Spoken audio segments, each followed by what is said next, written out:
que uno tiene que hacer cuando piensa en el liderazgo es en qué mundo uno está viviendo, para saber qué tipo de liderazgo una sociedad demanda, requiere, ¿no? Porque uno puede tener un liderazgo muy moderno para una sociedad premoderna, o un liderazgo premoderno para una sociedad demasiado moderna.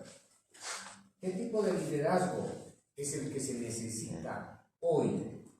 Pero además, ese liderazgo depende de la sociedad en la que estamos viviendo.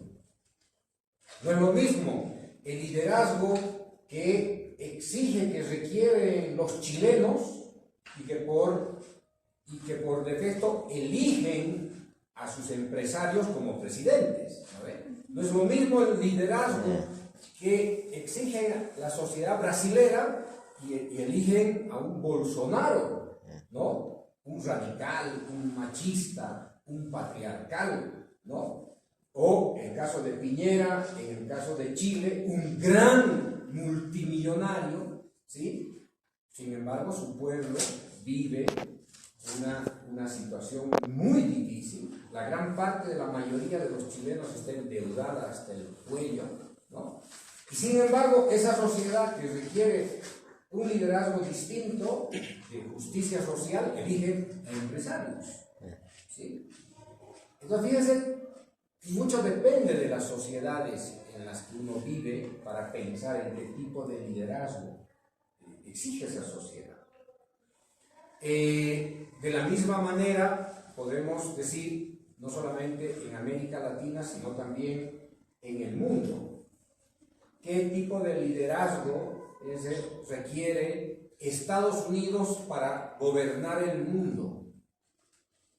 Y su sociedad elige a Trump, un antiinmigrante recalcitrante, que estaba pensando solamente en construir muros para aislar a la frontera entre México y Estados Unidos. Machista a morir, racista a morir, ¿sí? Pero su sociedad elige. Su sociedad elige. Entonces, las sociedades eligen a sus dirigentes en la medida en que tienen cierta determinada conciencia social o cierta conciencia política. Hay sociedades que, obviamente, que se equivocan, eligen a sus verdugos. Aquí Banzer, de dictador, de un presidente dictador, ¿sí? Se convirtió en presidente democrático elegido por el pueblo boliviano. ¿Saben dónde ganó Banzer, compañeros?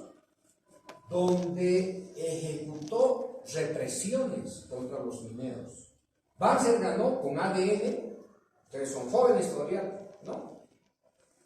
En Catavi, en Huanuni, en siglo XX, cuando Banzer era un dictador que llevó al ejército a reprimir a los mineros. Y fíjense, sin embargo, el 97 lo eligen nuestros compañeros mineros, lo eligen a Banzer. ¿Y qué nos ofrece Banzer? Otra vez represión. Fíjense que no solamente depende de la necesidad de una sociedad, un determinado liderazgo. Hay sociedades que se equivocan. ¿Por qué? Bueno, porque no tienen la suficiente madurez política, no tienen la suficiente conciencia política, ¿sí? Nosotros hemos elegido durante 20 años gobiernos neoliberales. Hemos elegido a Paz Estenssoro, hemos elegido a Paz Zamora, hemos elegido a Banzer, hemos elegido a Goni. ¿Y cuál ha sido el resultado, hermanos y hermanas, de 20 años de neoliberalismo? ¿Cuál es el resultado? El resultado que han hipotecado el país. entregaron el país a las empresas transnacionales, entregaron nuestro gas, nuestro litio, nuestro petróleo, nuestra energía eléctrica, nuestras telecomunicaciones. Y cada vez más, en esos 20 años, nos hemos empobrecido. Pero fíjense cómo, como sociedad, hemos elegido a nuestros verdugos. Afortunadamente, esos 20 años de neoliberalismo sirvieron para madurar. Y entonces el pueblo empezó a tener conciencia de que por ese camino no íbamos a progresar, de que por ese camino no íbamos a tener universidades públicas, no íbamos a tener servicios básicos, no íbamos a tener carreteras, todo lo contrario, nos íbamos a convertir en sus pongos, en sus peones. Estábamos volviendo al siglo XIX con los neoliberales. ¿Y qué nos vendían los neoliberales? ¿Qué proyecto nos vendían? El proyecto de la modernidad, ¿no es cierto? Hay que ser globalistas, hay que estar en el mundo, ¿sí? Nos vendían el proyecto de que tenemos que tener un país abierto a las inversiones extranjeras. Tienen que venir los extranjeros para invertir y de lo que inviertan los extranjeros, de a gotita va a caer la plata y eso vamos a distribuir. Nos hicieron creer eso, compañeros. Muchos de nuestros compañeros, de nuestros propios dirigentes, campesinos, indígenas, obreros, fabriles, creyeron en ese discurso. ¿Por qué? Porque tenían un aparato de comunicación poderoso que nos hacían creer que ellos nos iban a salvar al país. Y al final de cuentas, después de 20 años, compañeros, el resultado, ¿qué fue? Más miseria, más pobreza, extrema pobreza, cobertura limitada de la educación, la salud privatizada, la educación privatizada, los servicios públicos privatizados. Aquí todo estaba privatizado: el agua, la luz, el gas, la energía eléctrica, las telecomunicaciones. Lo único que faltaba privatizar, hasta los cementerios privatizaron, compañeros. Doña Medina tiene cementerios, no sé dónde. Abajo. Entonces, todo estaba privatizado. Y en un mundo privatizado solamente ganan los ricos, no ganan los pobres. En ningún lugar del mundo ganan los pobres en un estado neoliberal. Todo es pérdida. Y entonces, los jóvenes no tienen acceso a la educación. Los padres no tienen acceso a la salud. No hay posibilidades de ahorro.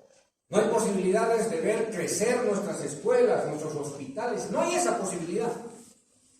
Porque todo tenemos que pagar. Y el Estado desaparece. En un modelo neoliberal, el Estado, que es un Estado que tiene la función de proteger al ciudadano, desaparece. Más bien los empresarios se comen al Estado para poner al servicio de ellos. Entonces, la justicia, la policía, las Fuerzas Armadas, la Asamblea Legislativa, todo se pone al servicio de ese modelo. ¿Y dónde están los ciudadanos? Convertidos en consumidores, sin derechos. Es decir, ¿cuál es el mayor derecho de un ciudadano en una sociedad neoliberal? El derecho a comprar, ¿sí? ¿Pero con qué plata? ¿Con qué plata vamos a comprar si no hay trabajo? ¿Con qué recursos vamos a adquirir la educación si no hay ingresos? Bueno, pero ahí están. Nos tomaron el pelo durante 20 años.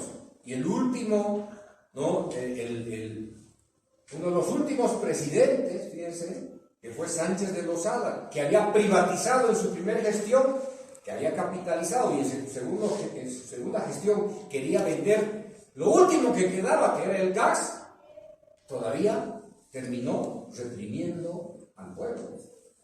aquí el Alto ha sacrificado a la gente, más, casi 70 muertos, 500 heridos y no sé cuántas familias afectadas. Han tenido que huir. ¿Y quién se ha quedado? Carlos Mesa, su vicepresidente. Fíjense, compañeros, el vicepresidente, Carlos Mesa. Hola, compañera. ¿Cómo están? Gusto de verle. Igualmente, bienvenida. Muchas gracias pues, por estar con los jóvenes aquí. Gracias, gracias. Qué Gracias, bien que nos compañera. están visitando. Tome asiento. Escucharme. Ya, gracias. Pase. Entonces, miren, ¿a quién nos ha dejado el Goni? Carlos Mesa. A Carlos Mesa nos ha dejado el Goni.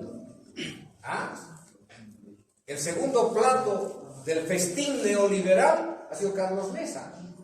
Y Carlos Mesa, que tenía en sus manos la posibilidad de nacionalizar los hidrocarburos, se escapó a no sé qué país para que nacionalice el presidente de... Ni siquiera para que nacionalice, sino para que se incremente impuestos a las petroleras. ¿Quién tuvo que llegar a nacionalizar en este país, compañeros?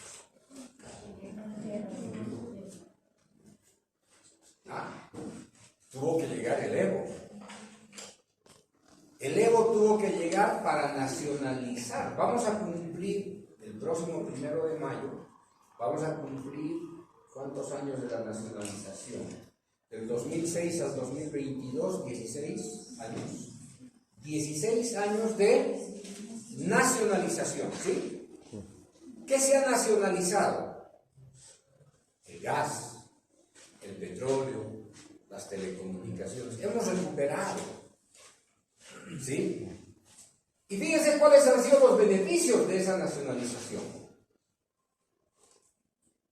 ¿Cuáles han sido los beneficios de esa nacionalización? ¿Qué ha significado la nacionalización, compañeros? El progreso del país. Fíjense, miren, si no hubiéramos nacionalizado, ahorita, estas avenidas, ahorita primero no estaríamos en este edificio. ¿Saben lo que significa este edificio? Este edificio cuesta 35 millones de bolivianos. Con la plata de la nacionalización se ha hecho este edificio, este mercado de Santa Rosa, tan hermoso, tan lindo, donde ustedes están cómodos, donde nuestras compañeras pueden vender con dignidad sus productos que vienen del campo. Nacionalización es dignificación del pueblo boliviano. La nacionalización ha significado el retorno de la hayu, del espíritu, ¿sí? De la dignidad, de la identidad. No solamente hemos nacionalizado los recursos naturales solamente por la plata, no. La nacionalización implica una transformación radical de la historia de nuestro país. Radical, compañeros. ¿Por qué? Porque se ha nacionalizado el poder político. Con los neoliberales, los presidentes eran yuncus, sumisos, esclavos de la embajada americana, de la plata de los gringos o de los europeos. Si los gringos y los europeos no les daban plata a los presidentes neoliberales, se caían, compañeros. Y con el compañero Evo, lo que hemos logrado ha sido autonomía económica. ¿Qué les hemos dicho a los extranjeros? Váyanse, porque con ustedes nos hemos empobrecido, con ustedes nos estamos peleando, con ustedes no tenemos salud y educación, no tenemos carreteras, no tenemos hospitales. Así que si quieren quedarse, van a tener que pagar en lugar de llevarse la plata. Entonces la decisión de la nacionalización, compañeros, es una decisión no solamente económica, política, cultural, porque la base de esa nacionalización ha permitido construir el Estado plurinacional. Si no hubiéramos tenido al compañero Evo, si no hubiéramos crecido en conciencia política durante durante esos 20 años del régimen neoliberal, si no hubiera crecido nuestra conciencia política, no habría ego. El ego es producto del desarrollo de la conciencia nacional, pero especialmente de la conciencia política de los humildes, de los pobres, de los campesinos, de los indígenas, de los obreros. El ego ha sido parido por el movimiento popular más pobre de este país. Y ese movimiento, fíjense, ha alcanzado tal grado de conciencia que ya ha rechazado elegir cualquier cara, cualquier dirigente de la derecha.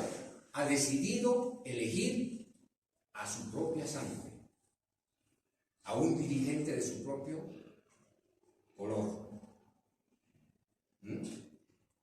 a un dirigente de su propio origen étnico, a un animal. Fíjense qué importante es esa conciencia política de la sociedad.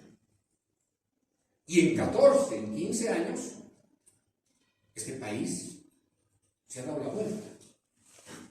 ¿No? Hemos dado la vuelta a la historia del país. Ustedes son jóvenes. No conocían lo que pasaba en este país hace 20, hace 30 años. Pregunten a sus mamás, pregunten a sus papás, pregunten a sus abuelos. ¿Cómo vivían los compañeros campesinos, indígenas? Hola, hermano. ¿Qué tal, compañero? Nuestros abuelos no podían ingresar a la Plaza Murillo, no podían ingresar sus abuelos a la Plaza Murillo por ser indios. Solamente estaban condenados a ser peones, a ser pongos, a ser mitanes. Y fíjense que no podían ni siquiera ingresar. Ustedes, si hubieran seguido el régimen neoliberal, compañeros, ustedes seguro que hubieran estado con una carretilla vendiendo papa ahí en la avenida Cívica. Fíjense cómo ha cambiado el destino de ustedes. Fíjense cómo ha cambiado nuestra historia. Fíjense cómo ha cambiado el futuro que han querido quebrar con el golpe de Estado del 2019. Y esa conciencia política que hemos adquirido en los 20 años de neoliberalismo y en los 14 años del gobierno de Evo ha permitido nuevamente recuperar el poder. Creo que ha llegado la compañera Juana. Eso, compañera Juana, un aplauso. También la compañera Juana es la compañera de la foto histórica, ¿no ve? En medio de los gases, ahí correteando con su huipala. ¿No? Fíjense eso, compañeros. Compañera, pasa, tiempo.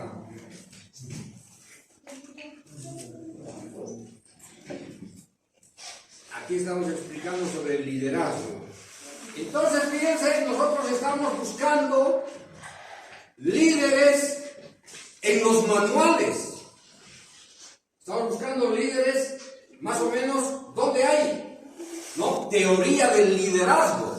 Compañeros, no busquen teoría de liderazgo. No busquen en los manuales, porque nuestros líderes están aquí, en nuestras narices, nuestra compañera.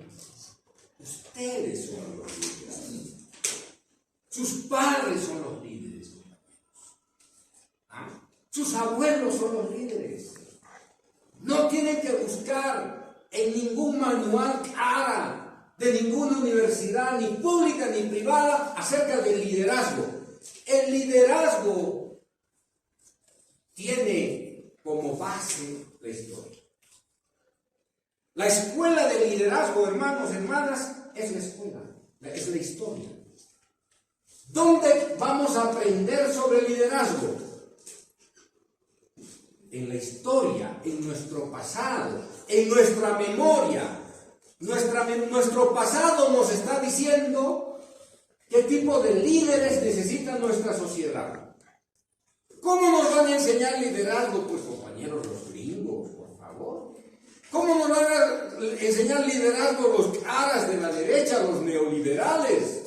Nos van a decir que nos parezcamos al Goni, al Paz Zamora, al Dorian Medina. Esos son líderes sumisos y esclavos a un proyecto de esclavización de la sociedad. Nosotros necesitamos líderes que nos liberen, ¿sí? Eso es lo que necesitamos. Ahora entonces vamos a ir a reflexionar sobre esos líderes. Y es esto lo importante. ¿Cuáles son nuestros líderes históricos de los que nunca debiéramos nosotros desprendernos cuando estamos pensando en nuestros derechos? Es decir, ¿quiénes tienen que estar en nuestra cabeza, en nuestro corazón, en nuestra piel? ¿En quién tenemos que pensar cuando pensamos en los grandes líderes? En aquellos que han salido adelante y, por ejemplo, en las luchas sociales que ha habido y por ejemplo, han defendido los derechos humanos de las personas, ¿no? Claro, es el ejemplo de las Bartolinas, Tupac Katari y Gregoria Pasa, ¿no? Que fueron mujeres y hombres que han defendido los derechos humanos, y es a partir de ahí que entra, por ejemplo, el gobierno de Evo Morales y no hace también lo que es valorar lo que son los derechos humanos de las mujeres, y es ahí que también se crea lo que es la ley 348, que da poder más a la mujer, ¿no? Hoy en día, y que se puede por lo menos prevenir lo que es la violencia contra la mujer y los derechos humanos que también se deben respetar. Exacto. Nuestros líderes son aquellos que más se parecen a nosotros. Esos son nuestros líderes. No son aquellos, ¿no es cierto?, que más bien toman distancia de nosotros. Esos no son líderes. Es posible que esos sean líderes para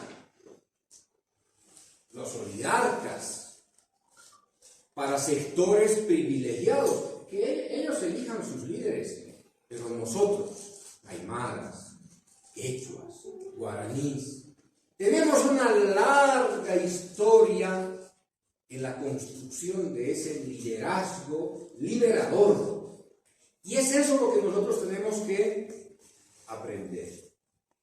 Tenemos que estudiar a esos líderes.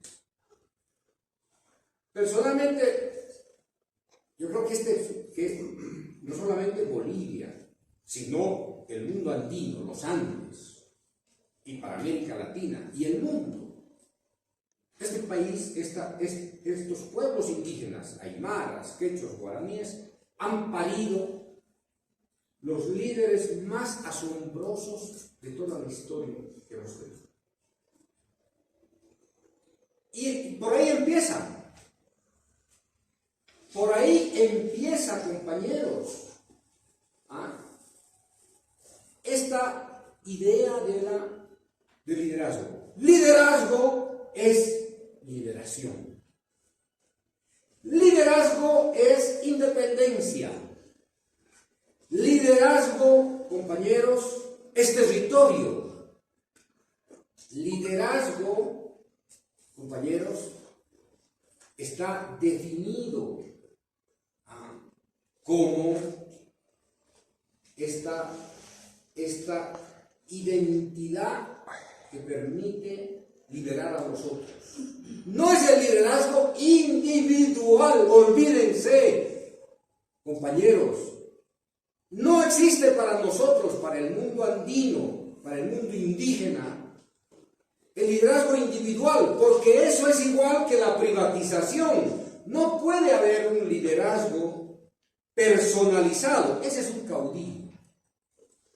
El liderazgo, por definición histórico, es el liderazgo que responde a la colectividad, a la comunidad, al aire, a la marca, a la tenda. No es ese liderazgo que se apropia del aire, de la capitanía, de la tenta.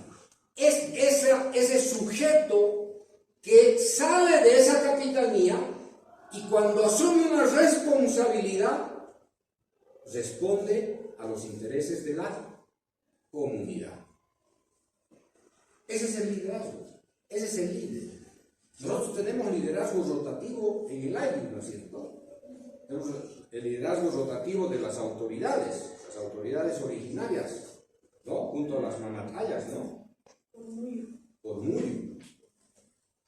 Y fíjense que ese liderazgo de los pueblos originarios sale ¿de dónde? Del consenso. ¿Lo ven? Sale de abajo. Se elige hombre y mujer. Cachaguarmi, ¿no? ¿Sí?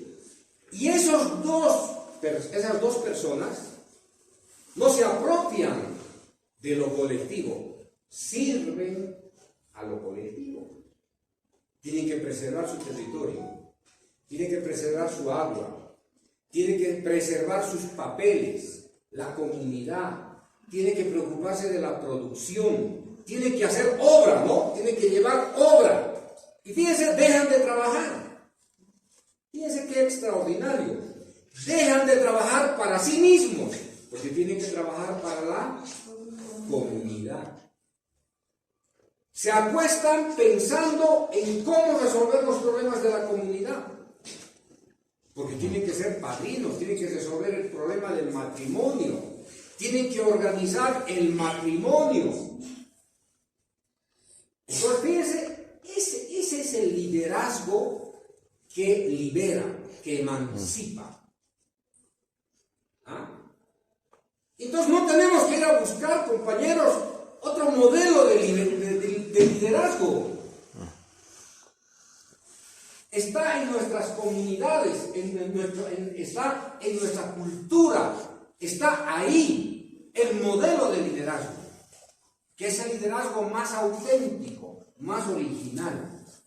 Bien, yo me voy a centrar en 3 momentos en los que hemos tenido grandes líderes. Y fíjense cómo a esos líderes han tratado de hacerlos desaparecer. Porque si hubiéramos seguido con ese liderazgo en estos 3 momentos de la rebelión, si hubiéramos seguido, ahorita Bolivia no estaría como está. Imagínense si hubiera triunfado la rebelión de Tupac Amaru y de Tupac Katari. Imagínense ustedes. Si hubiera salido victorioso Tupac Amaru en el Bajo Perú y Tupac Katari en el Alto Perú. Imagínense, por un minuto, que hubieran derrotado al poder español.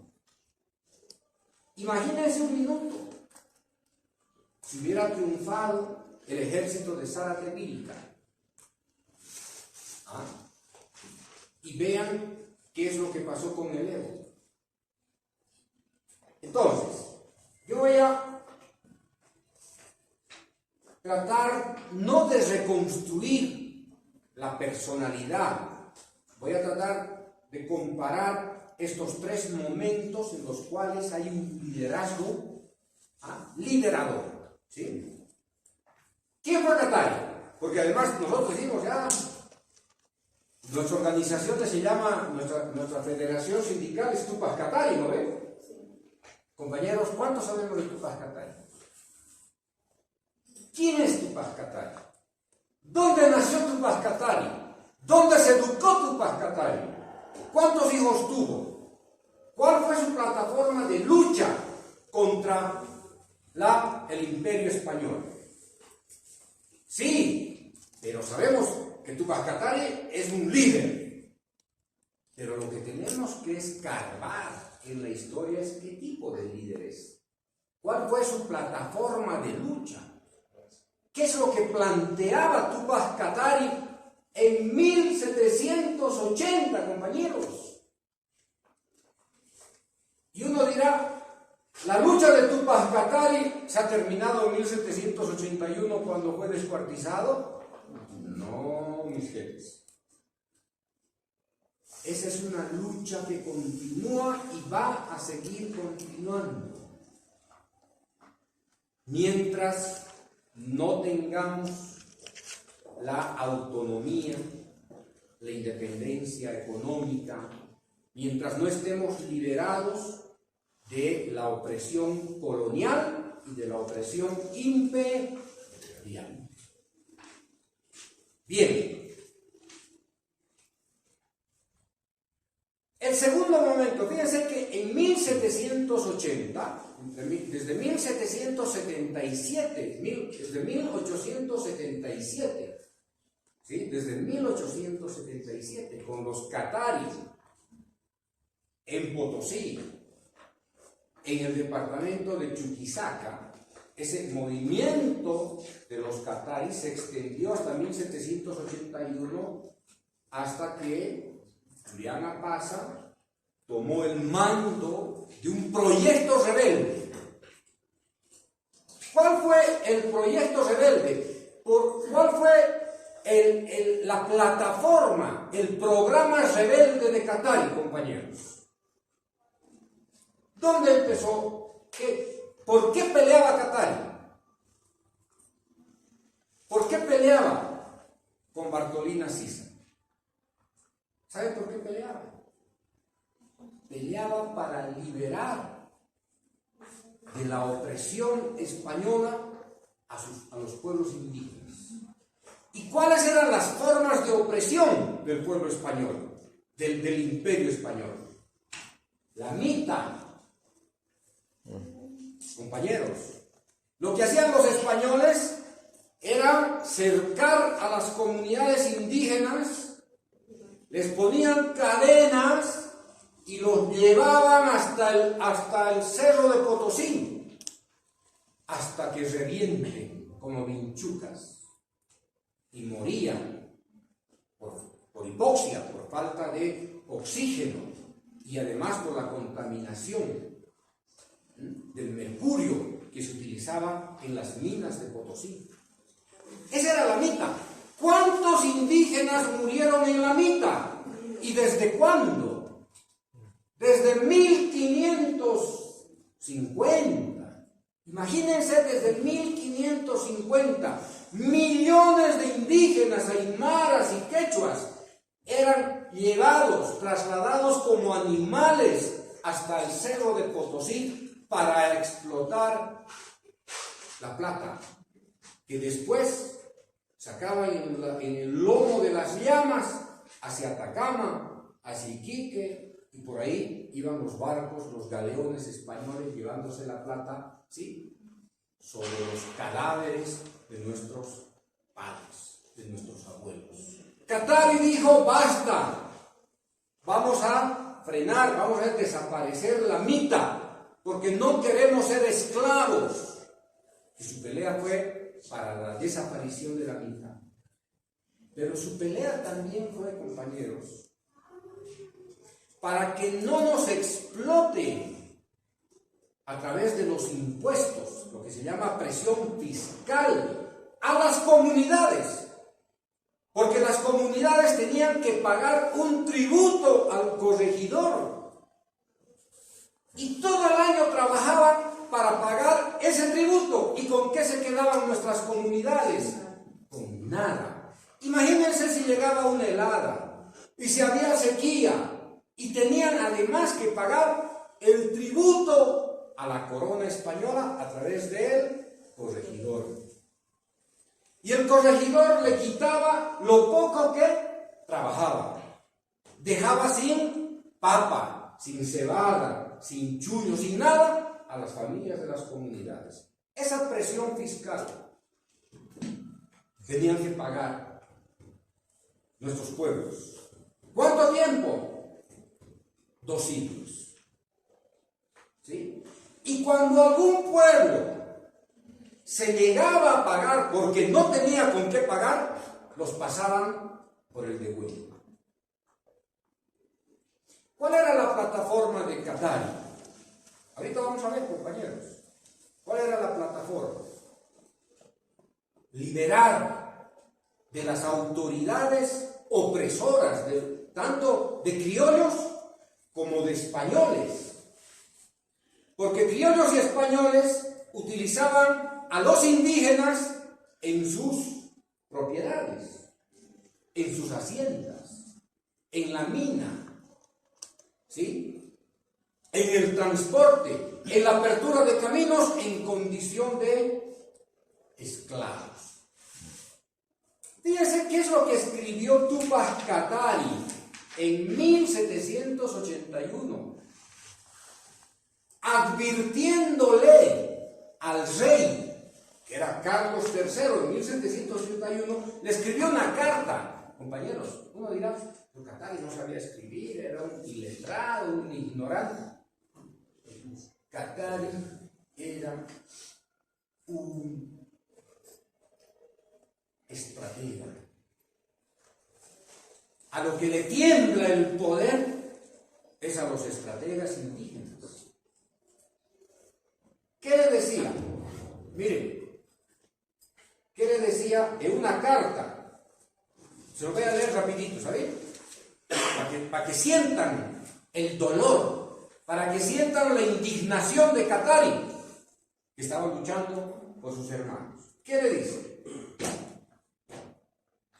Dice, en un rotundo alegato contra el corregidor Joaquín de Alós, ¿no? Dice, el cacique Tomás Katari indica que son muchos los perjuicios de los gobernadores españoles o mestizos que nos destinan, es decir, que, ¿no?, les mandan a las provincias.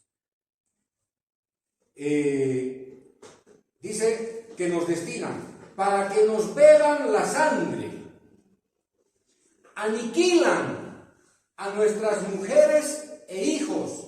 Fíjense lo que dice Katari, compañeros.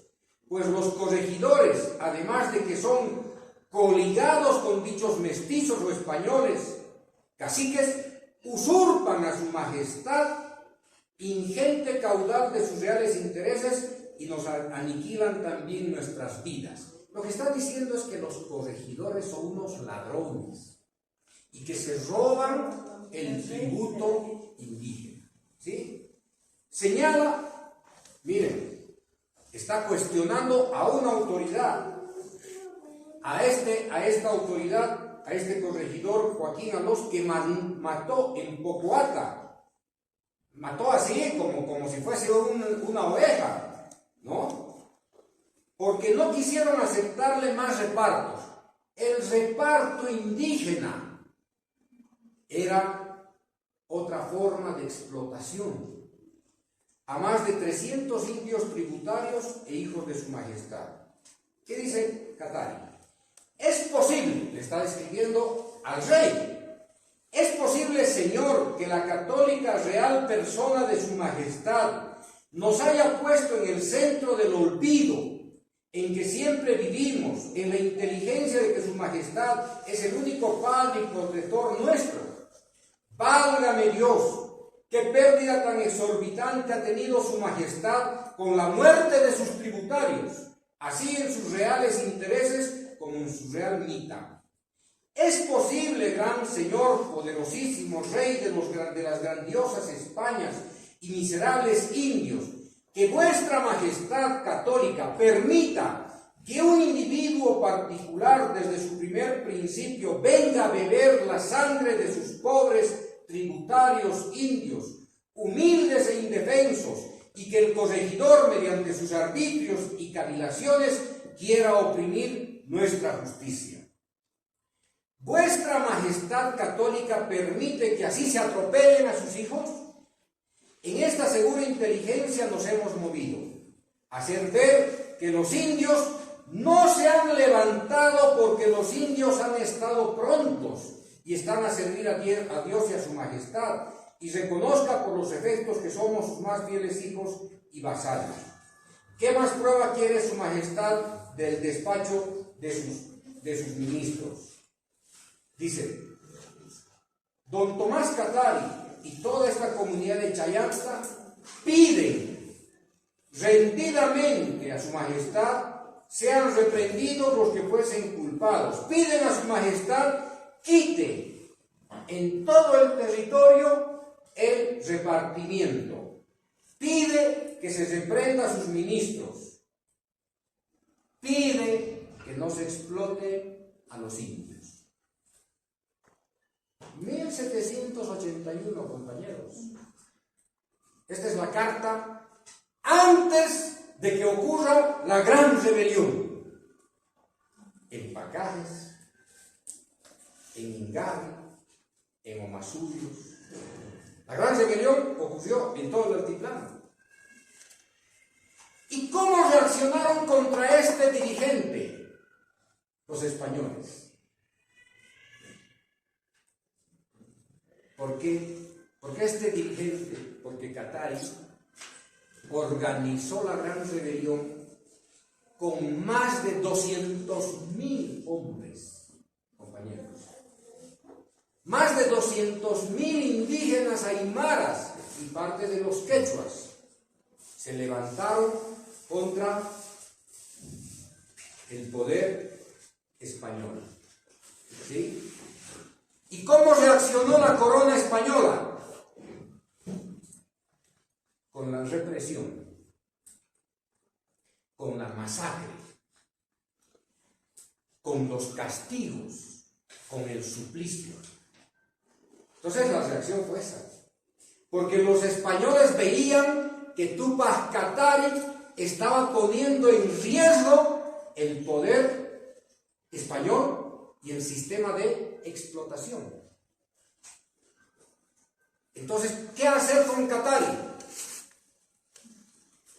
Hay que hacerlo desaparecer, porque está amenazando el poder español, la autoridad, pero no solamente la autoridad política, que es el rey, sino está amenazando la autoridad divina, que es Dios. Y entonces manda a sus mejores ejércitos para hacer desaparecer la rebelión. ¿Saben cuántos indígenas aymaras y quechuas murieron durante la represión contra Katari y los rebeldes, compañeros? ¿Saben cuántos? Más de 100.000. No lo digo yo. Aquí están los diarios de los oidores españoles que acompañaban a las tropas españolas. Ya no les voy a decir cómo mataban a nuestros compañeros. Ya no. Pero sí, les voy a decir cómo sentenciaron y mataron a Katari para que tengan idea cómo mataron en las comunidades. Sentencia contra Túpac Katari. Tenemos que leer, compañeros, de verdad, porque si no leemos, vamos a mirar la historia como que pasa un trufi. Tenemos que subirnos al trufi y tenemos que decirle al conductor dónde tiene que ir, porque si no nos van a subir al trufi como si fuéramos una oveja y nos van a llevar donde les da la gana. Tenemos que conquistar la historia. Tenemos que dominar la historia. Si no, ¿cómo nos vamos a rebelar? Si no, ¿cómo nos vamos a autogobernar, hermanos y hermanas? ¿Ah? La historia es la madre del espíritu de la rebelión.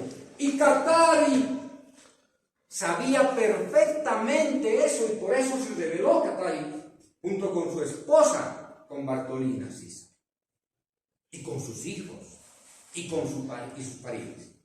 ¿Cómo respondió al desafío de Katari la corona española? Aquí está. ¿Cómo fue condenado? Porque es lo que tenemos que saber. Miren, ¿qué dice? Aquí está la parte que contiene la condena de Túpac Amaru. Esta es la de Túpac Amaru. No, yo quiero la de Túpac Katari. Túpac Amaru fue condenado y casi idéntico a Túpac Katari. Amaru, ¿por qué? Porque había, compañeros, un régimen punitivo, es decir, un sistema de administración de justicia que decía que a cualquier rebelde se le tenía que pasar por las armas. Ese era el castigo. Entonces vamos a ver dónde está la sentencia contra Qatar. No os voy a leer la sentencia contra Amán, que aparece que es la misma. Aquí está. Dice, miren compañeros, el oidor, casi como el juez, ¿no? El oidor, que fue Tadeo Díaz de Medina, junto con Areche, que era el comandante de las tropas y un visitador, fallan y dictan la sentencia. El 13 de noviembre, compañeros, de 1781, en el santuario de las Peñas. Dice de la siguiente manera: esta sentencia, dice, está concebida en los términos agradables a Dios y al rey. Miren, es decir, hay que matar para agradar a Dios y al rey. Ahí está. ¿Qué dice? Dice: fallo atento el mérito que resulta de la notoriedad de la sumaria, de la confesión y de los papeles por mis sabidos, etcétera, etcétera, ¿no? Y condeno al dicho Julián Apaza, alias Tupac Katari, en pena ordinaria de muerte y último suplicio, y en su conformidad basado en las facultades privativas del superior gobierno de Buenos Aires, que me están transmitidas por esta Comandancia General, que sacado de la prisión, escuchen bien, Tupac Katari, donde se haya arrastrado a la cola de un caballo, con una soga de esparto en el cuello, una media coroza y gorrera de cuero, y que a voz de pregonero, el pregonero era el que iba delante del sentenciado, diciendo qué delitos había cometido, ¿no? Se publique sus delitos y se lo conduzca a la plaza de este santuario, en que deberá estar la tropa tendida con las armas de su majestad, y deben convocarse a los indios concurrentes de dichas provincias, de modo que antes de la ejecución se les explique por mí lo agradable que está a Dios y al rey, como propio de la justicia y del beneficio y sosiego de ellos mismos, para que así se repare cualquier conturbación y recelo que pueda haber, y que asido por unas cuerdas robustas sea descuartizado por 4 caballos que gobernaran de las robustas, que sea, esto es escrito en español, ¿no? Textualmente estoy leyendo, ¿ya? Que sea descuartizado por 4 caballos que gobernaran, que vinieran, dice, de la provincia de Tucumán, hasta que naturalmente muera y sea transferida su cabeza a la ciudad de La Paz, para que sea fijada sobre la horca de la Plaza Mayor, impuesto en Quiliquí, donde tuvo la audacia de fijar la suya.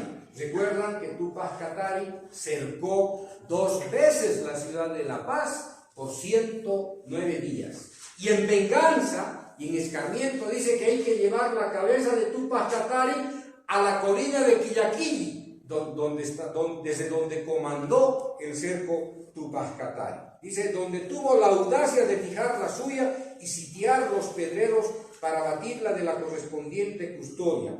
Se queme después de tiempo y se arrojen las cenizas al aire. La mano derecha en una picota y con su rótulo correspondiente a su pueblo de Ayoayo. ¿Quién es de Ayoayo aquí? Ninguno. Después, la pierna al pueblo de Sicasica, donde se practica lo mismo. La siniestra, la izquierda, ¿no? La pierna al pueblo capital de Achacachi. En igual conformidad para lo mismo, la pierna derecha a los Yungas y cabecera de Churumani, y la otra al de Caquiaviri, de la de Pacajes para lo propio, y por lo respectivo a los bienes que se han hallado y puedan hallar, declararse deben ser confiscados para la Cámara sin perjuicio de terceros y conforme a la naturaleza y calidad de sus delitos. Fíjense cómo se refieren a Katari. Dice, conforme la naturaleza y calidad de sus delitos de infame, aleve traidor, sedicioso, asesino, hombre feroz, monstruo de la humanidad en sus inclinaciones y costumbres abominables y horribles, y por esta sentencia definitivamente juzgado así, pronuncio, mando y firmo con expresa condenación. Oidor Francisco Tadeo de Medina.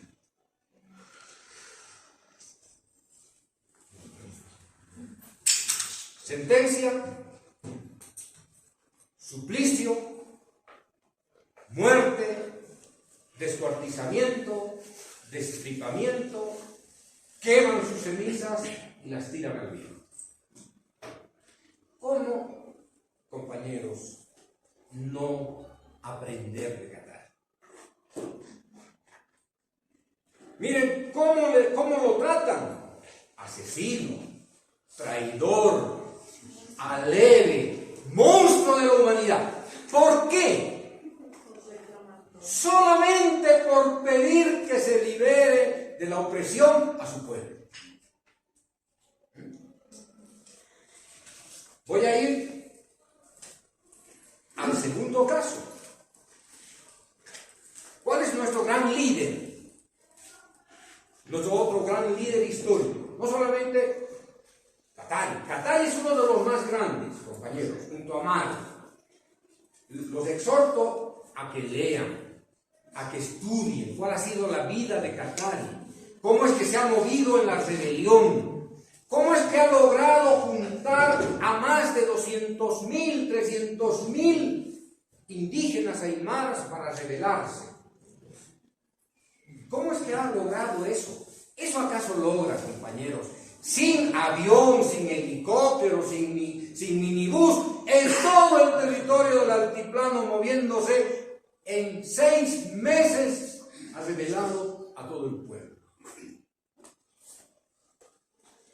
Y en otros 6 meses ha venido el castigo, el escarmiento. Y en esos 6 meses las tropas españolas han matado 100.000 compañeros. Una orgía de sangre, de violencia, de muerte. Y mataban niños, mataban mujeres embarazadas, las descuartizaban con sus espadas, quemaban los sembradíos, mataban al ganado, dejaban al ganado sin piernas. Ustedes tienen que leer las atrocidades que ha hecho España, la corona española, contra nuestros pueblos. Esto que ha ocurrido con Katari, compañeros, ha ocurrido a lo largo y a lo ancho de América Latina, desde México hasta Tierra del Fuego. Pero claro, se estudia a Katari porque ha sido una gran rebelión. Ha habido cientos de rebeliones, pero nunca como una gran rebelión como la de Amal y la de Katari. Ya no les digo cómo la han matado a su esposa, a Bartolina, más o menos igual. Le han sacado la lengua cuando estaba viva, como un símbolo para que no hable, para que no extienda el espíritu de la liberación. Pero bien, yo creo que es importante. A ver, aquí está, tengo marcado la muerte de Gregoria Apaza, la hermana de Tupac Katari. Bartolina es la esposa de Katari.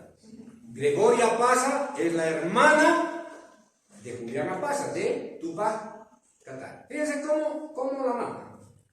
Dice, el mismo oidor sentencia. Dice, a Gregoria Apaza, nominada execrablemente la reina por amada de Andrés Tupac Amaru. Gregoria Apaza es la esposa de Andrés Tupac Amaro, no, ¿está viendo, vida? Ahí está mi mujer que también estudia las rebeliones indígenas. No estoy equivocado, ¿no? La compañera. La compañera, exacto. ¿Y qué dice? De Andrés Tupac Amaru, y haberse sentado con este a sentenciar en el pueblo de Sorata. Recuerdan que Andrés Tupac Amaru cercó Sorata junto con Gregoria Apaz, ¿sí? En Portland. Dice, y condenamos la muerte de aquellos buenos y leales vasallos españoles y blancos que en número muy considerable fueron víctimas del furor bárbaro de estos, fíjense lo que los llaman, carniceros, sangrientos tiranos, caudillos, eco de la voz de Andrés y Diego, y en quien el primero inspiraba sus sentimientos deshonestos y traidores. Dice, entonces, pena de muerte, ¿sí? Para cuya ejecución le sacaron con una corona de clavos. Fíjense, la sacaron de la plaza con una corona de clavos, o espinas en la cabeza, una aspa cuantiosa de cetro en la mano, sobre una bestia de albarada, la pasearon por esta plaza con el mismo pregón, hasta que puesta en el cadalso igualmente muera. Y fijadas sus manos y cabeza en picota con el rótulo de su nombre, la conduzcan a los pueblos capitales de Achacachi y consecuentemente al de Sorata, situándose en el puesto donde se presentó así sentada, y después de días y su incendio se arrojen semejantemente al aire las cenizas en presencia de aquellos indios, para escarmentar la rebelión de Gregoria Apaz. Compañeros, lo mismo hicieron con los otros dirigentes, con los otros líderes de las comunidades.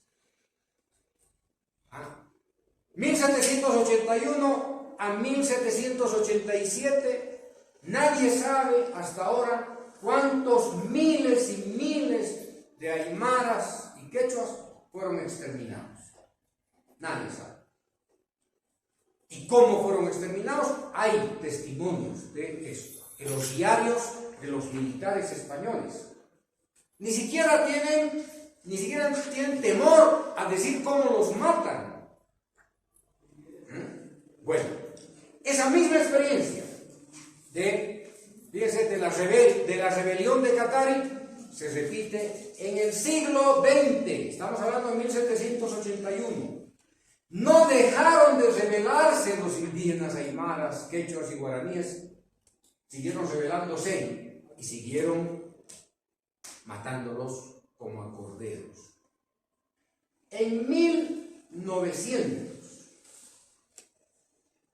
en medio de una guerra entre liberales y conservadores, ya en la República de Bolivia, aparece la rebelión de Zárate Vilca. En la misma región, compañeros, en el altiplano, más cerca, obviamente, hacia Oruro, ¿no? Pero en todo el altiplano, esa rebelión también se extendió por todo el altiplano. Ya no fueron los españoles, ahora fueron los liberales de principios del siglo XX, en plena república. Y entonces Vilca, que tiene también un programa político para liberar al pueblo oprimido, para que les devuelvan las tierras de la comunidad que habían sido asaltadas desde Melgarejo en adelante, a través de la ley de exvinculación agraria.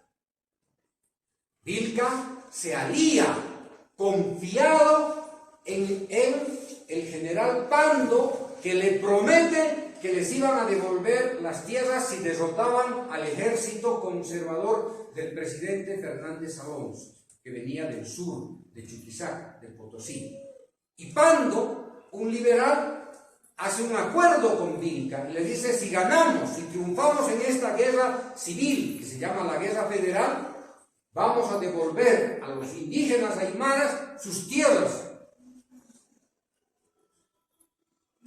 Compañeros, el Che decía que no hay que confiar ni un tantito en el enemigo. Nuestro hermano Zárate Vilca se confió. ¿Y qué pasó con el compañero Zárate Vilca? Le dieron ley de fuga. Después de que triunfó el ejército de Pando, apoyado por el ejército de Vilca, que tenía sus generales, que tenía sus coroneles, más de 50.000 hombres tenía Vilca, compañeros, en la rebelión.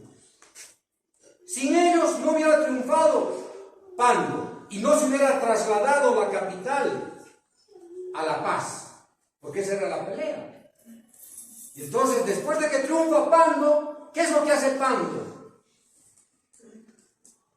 Manda a matar a Vilca y a sus generales, a sus coroneles. Y viene el ejército, ya el ejército boliviano, compañeros. Como el ejército español hacía desaparecer a las comunidades, el ejército boliviano, con el regimiento Avaroa, que estaba asentado en Huaqui, que se trasladaba a todas las comunidades de Omasuyos, Laricaja, Pacajes, Inquisibi, etcétera, etcétera. Con la represión mataron a cientos de indígenas. ¿Para qué? Para escarmentar, para que no reclamen sus derechos, para poner límite a la rebelión. ¿Por qué se estaba rebelando Vilca?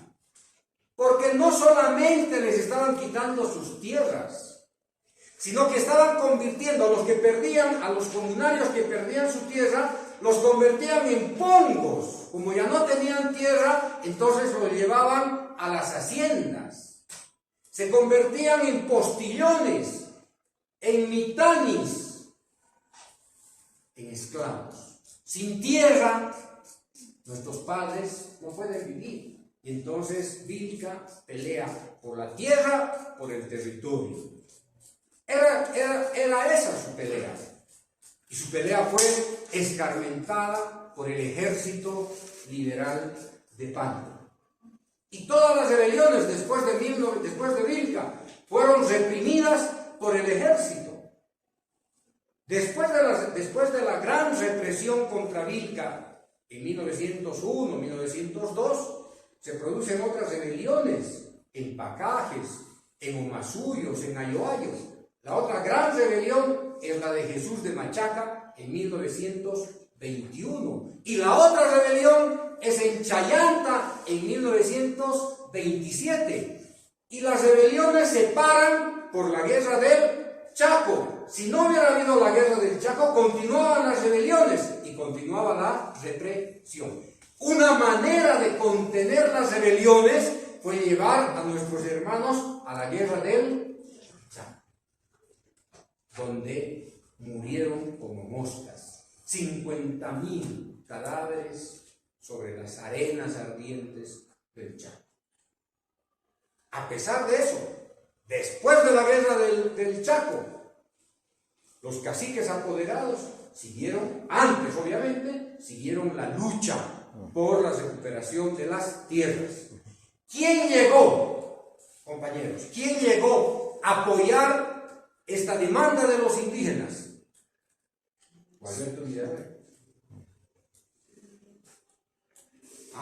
Santos Marcatola.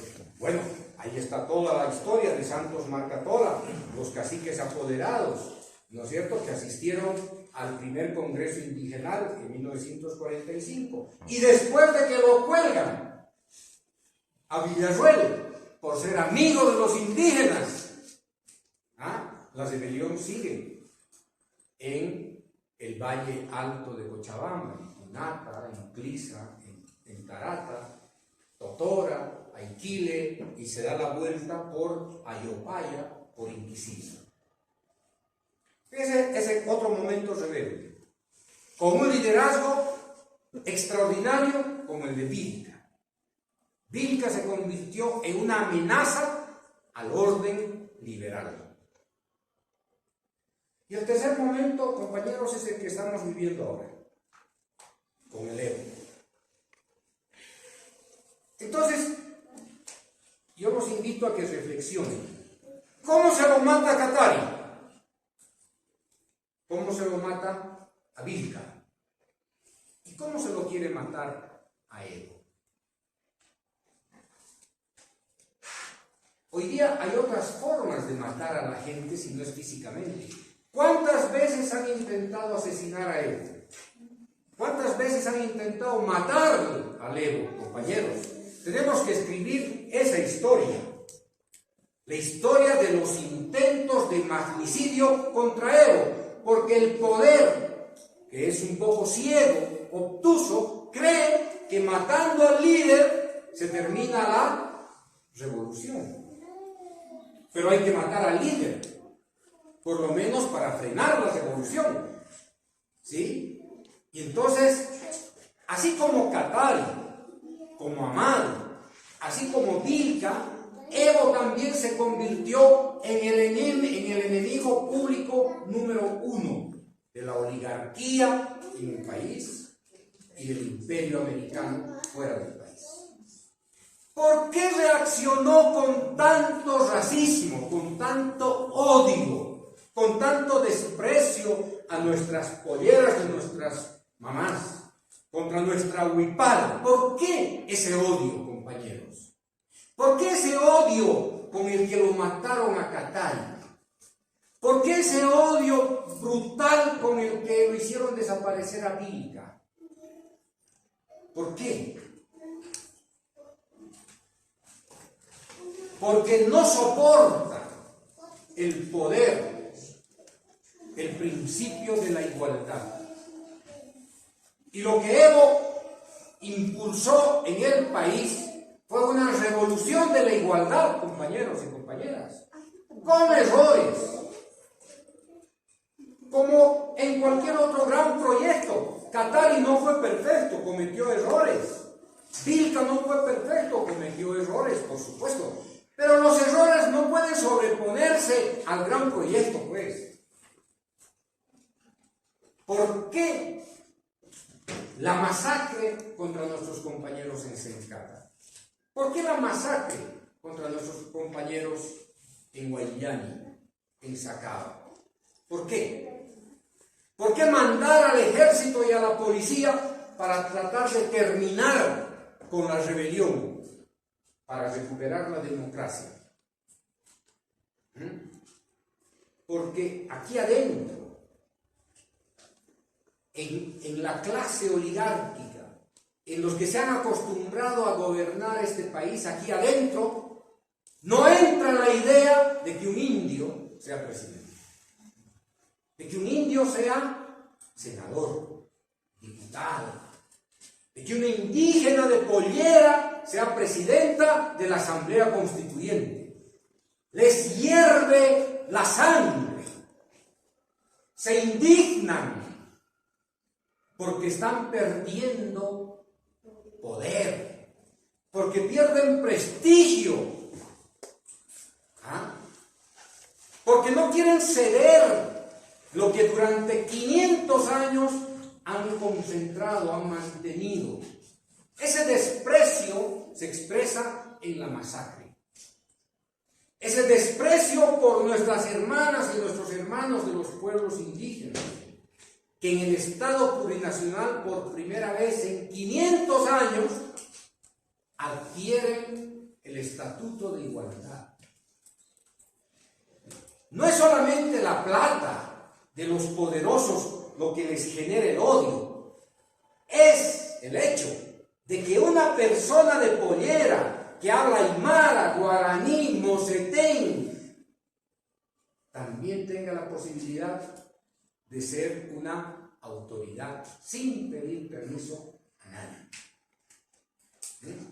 Entonces, fíjense estas características de este liderazgo político ideológico. Katari construyó las bases ideológicas de la liberación anticolonial. Vilca sentó las bases fundamentales de la lucha antirrepublicana. Y Evo sentó los pilares fundamentales de la lucha anti-imperial.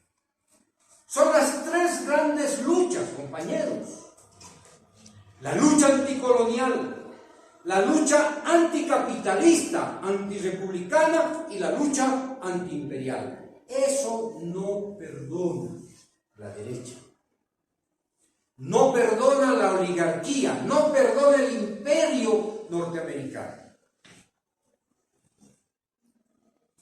Si ustedes leyeran los cables secretos de la Embajada de Estados Unidos aquí en Bolivia, informando a Washington de quién es Evo Morales, ahí está retratado, compañeros, la sentencia de muerte contra el Evo. Lo mismo que la sentencia de muerte contra Katari, solamente que la sentencia de muerte contra Katari fue escrita en el momento en que lo mataron.